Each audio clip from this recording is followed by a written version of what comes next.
Premenstrual dysphoric disorder, PMDD, is a severe mood disorder that follows a predictable monthly pattern. It emerges in the luteal phase, the 2 weeks before menstruation, and resolves with the onset of menses. Unlike common premenstrual syndrome, PMS, PMDD's emotional and physical symptoms are intense enough to impair daily functioning, causing missed work days, strained relationships, and reduced academic performance. The disorder was formally recognized in the 1990s when clinicians noticed that a subset of women experienced debilitating symptoms that could not be explained by ordinary PMS. PMDD is now listed in DSM-5 and ICD-11 as a distinct clinical entity, requiring specific diagnostic criteria and targeted treatment. Hormonal fluctuations after ovulation, estrogen peaks and then drops, while progesterone rises sharply. In women with PMDD, the brain's response to these normal swings is exaggerated, leading to mood dysregulation.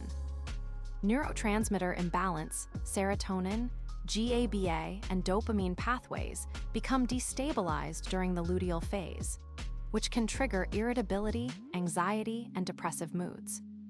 Genetic predisposition family studies show that first-degree relatives of women with PMDD have a twofold higher risk, suggesting heritable polymorphisms in serotonin transporter genes, such as 5-HTT-LPR and other mood-related loci.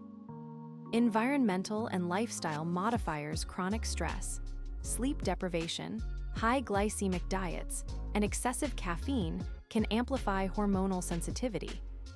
Comorbid medical conditions, co-occurring depression, anxiety disorders, thyroid dysfunction, or migraines often coexist, complicating the clinical picture. Practical example, a 28-year-old accountant notices that every month she becomes unusually short-tempered at work after a taxing project, despite having normal hormone levels on lab tests. She also reports a family history of severe PMS, indicating a genetic vulnerability combined with workplace stress. The interplay of these factors means that PMDD is rarely caused by a single trigger. Rather, it reflects a convergence of hormonal, neurobiological, genetic, and environmental elements. The hypothalamic pituitary ovarian axis, HPO, orchestrates the menstrual cycle. In PMDD, the axis itself functions normally, but downstream neural circuits misinterpret the hormone signals. Serotonergic dysregulation. Luteal phase estrogen withdrawal reduces serotonin synthesis and receptor sensitivity, especially in the prefrontal cortex, weakening top-down emotional control. GABAergic modulation. Progesterone metabolites, allopregnanolone, normally enhance GABA inhibition. In PMDD, receptor adaptation leads to paradoxical excitatory effects, contributing to anxiety and irritability. Dopaminergic alteration. Fluctuating estradiol influences dopamine pathways linked to reward and motivation, which may explain the sudden loss of interest or pleasure. Neuroinflammation.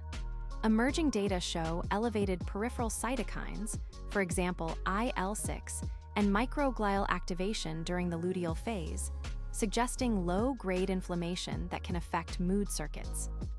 Neuroimaging studies, fMRI, PET, have repeatedly observed heightened amygdala reactivity and reduced dorsolateral prefrontal cortex activity when women with PMDD are scanned in the luteal phase, correlating with self-reported mood severity. For instance, a functional MRI performed on a 32-year-old woman during her symptomatic week showed a 30% increase in amygdala BOLD signal in response to emotional faces compared with her follicular phase scan, illustrating the exaggerated threat perception underlying irritability. These pathophysiological insights guide treatment choices, targeting serotonin with SSRIs, modulating GABA with hormonal agents, or reducing inflammation with lifestyle interventions. PMDD affects roughly 3 to 8% of women of reproductive age, approximately 6 to 10 million women in the United States alone. The onset typically occurs in late adolescence or early adulthood, often between ages 15 to 25, and peaks before the mid-30s. Prevalence appears modestly higher in women with a personal or family history of mood disorders, and some cultural studies suggest slightly increased rates in westernized societies, possibly due to higher diagnostic awareness and reporting. Epidemiological surveys reveal that up to 70% of women with PMDD also meet criteria for another psychiatric condition, such as major depressive disorder or generalized anxiety disorder, highlighting the disorder's comorbid burden. Socioeconomic factors influence help-seeking behavior. Women with higher education and stable insurance are more likely to receive a formal diagnosis. Globally, PMDD has been identified in diverse ethnic groups, though research in low-income countries remains limited, potentially underestimating true prevalence. The condition's monthly cyclic nature distinguishes it from chronic mood disorders, leading to distinct patterns of absenteeism, for example, missing 2 to 3 work days per month, that accumulate to significant economic impact over years. Symptoms manifest 1 to 2 weeks before menstruation and remit shortly after menses begins. At least 5 symptoms must be present, with 4 being mood-related. The core clusters include: Number 1, affective symptoms, sudden irritability, tearfulness, profound sadness, anxiety, anger outbursts, or feelings of being overwhelmed. Example: Sarah, a graduate student, snaps at a roommate over a minor noise, then spends the next day in tears. Number 2, cognitive symptoms, difficulty concentrating, brain fog, indecisiveness, impaired memory, and slowed mental processing. Example: a marketing analyst reports missing key details in a client presentation during her luteal phase. Number 3, physical symptoms, breast tenderness, abdominal bloating, weight gain, headaches, joint or muscle pain, and fatigue. Example: Emma experiences severe breast soreness that limits her ability to exercise. Number 4, behavioral changes, social withdrawal, altered appetite, cravings or loss of appetite, insomnia or hypersomnia, and reduced libido. Example: Maya cancels plans with friends and stays in bed for most of the day. These symptoms are cyclical. They peak in the late luteal phase and disappear with the onset of menstrual bleeding. The intensity can vary month to month, and the combination of emotional and somatic complaints often leads to misdiagnosis as primary depression or chronic pain syndrome if the temporal pattern is not recognized. Explanation: diagnosis follows DSM-5 or ICD-11 criteria and hinges on prospectively documented symptom patterns. 1. Symptom count, minimum of 5 symptoms during the luteal phase, with at least 4 being mood-related.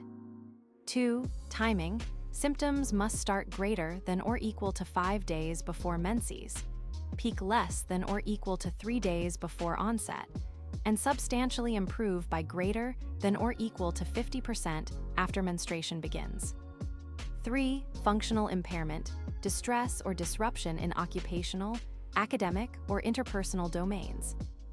4. Prospective tracking, use of tools like the Daily Record of Severity of Problems (DRSP) for at least 2 consecutive cycles to establish a reliable pattern and rule out recall bias. 5. Exclusion of other disorders.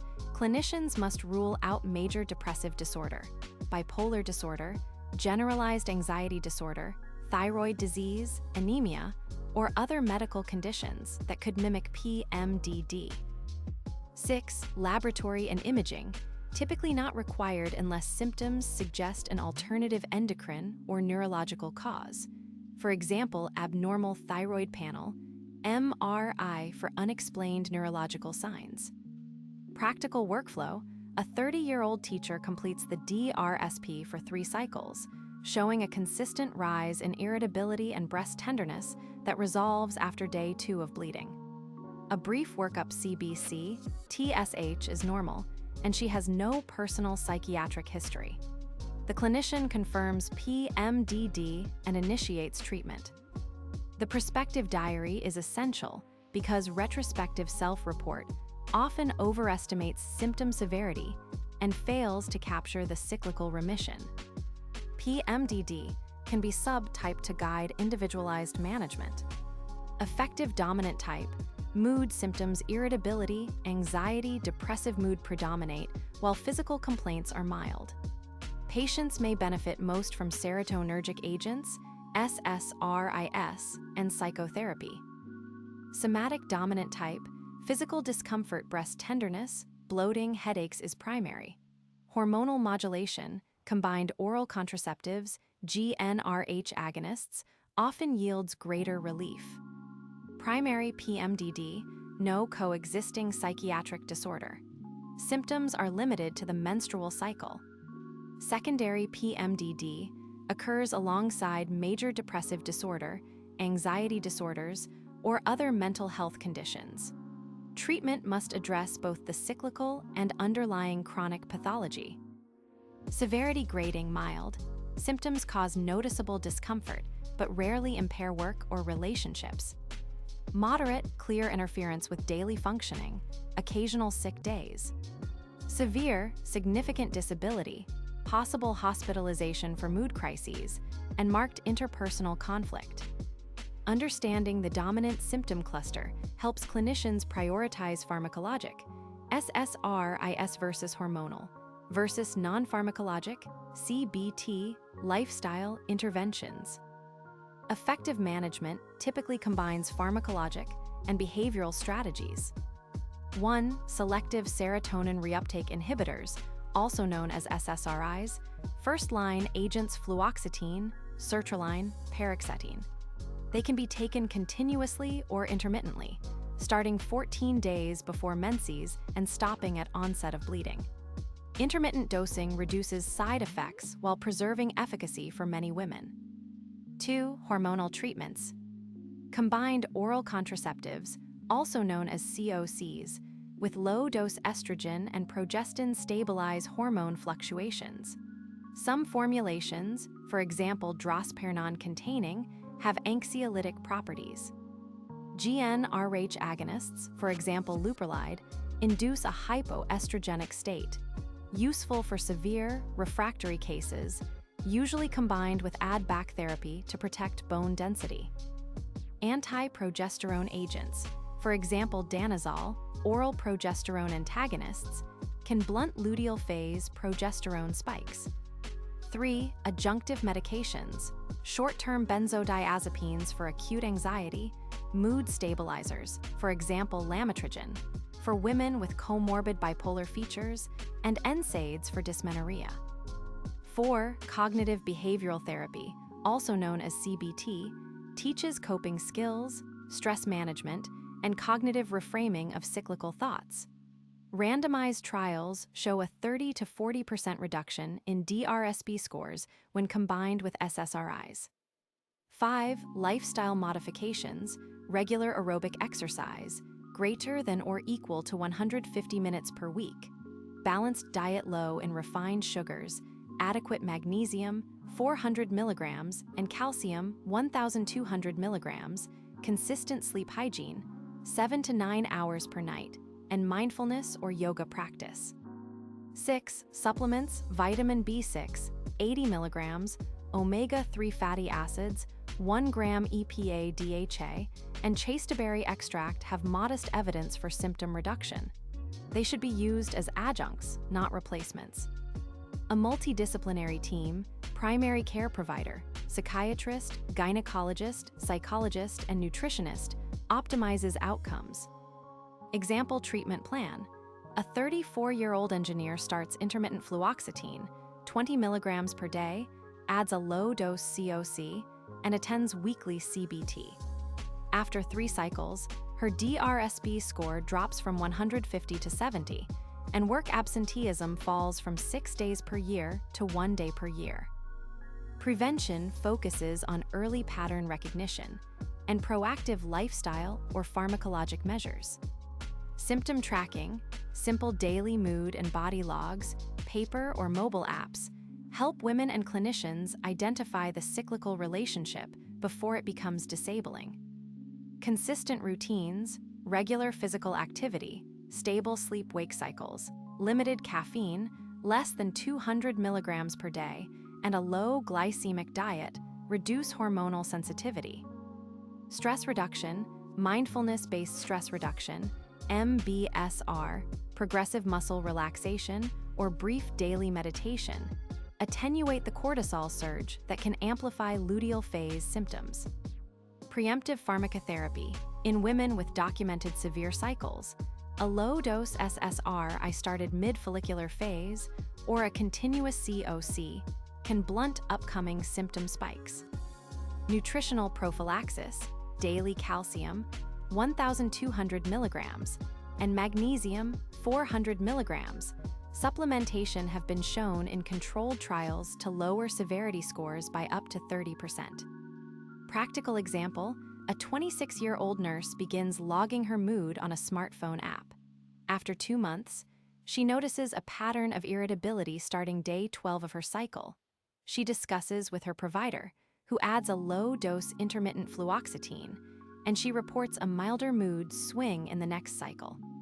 The natural course of untreated premenstrual dysphoric disorder can span many years, often worsening without intervention due to cumulative psychosocial stress, impaired relationships, and occupational setbacks.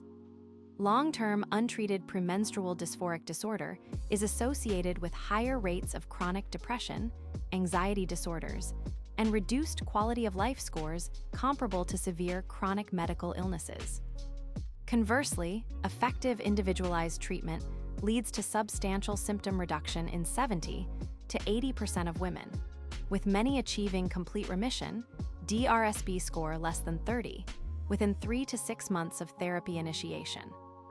Early diagnosis and treatment also lower the risk of developing persistent mood disorders and protect bone health when hormonal suppressive agents are used with appropriate add-back therapy.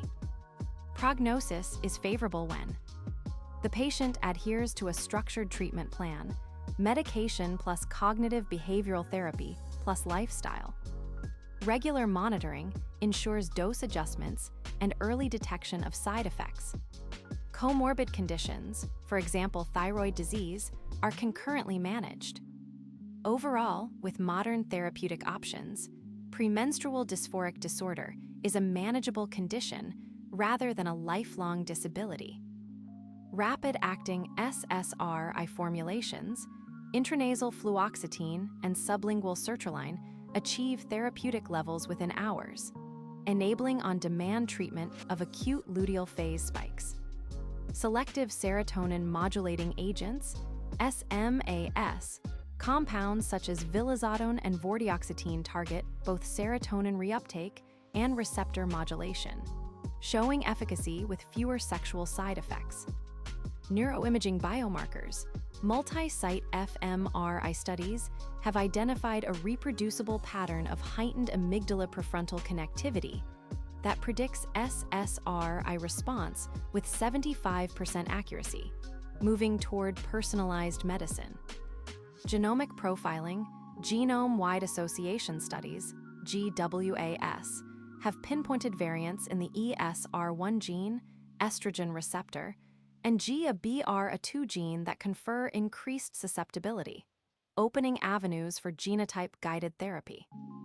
Gut-brain axis exploration, small-scale probiotic trials, Lactobacillus rhamnosus, suggest modulation of estrogen metabolism via the enterohepatic circulation, reducing luteal phase mood swings. Digital health platforms, mobile applications integrating daily symptom tracking, AI-driven predictive analytics, and teleconsultations enable real-time treatment adjustments, improving adherence and outcomes. These advances point toward a future where biomarker-driven, patient-centered care replaces the one-size-fits-all approach, shortening the time to symptom control and reducing unnecessary medication exposure.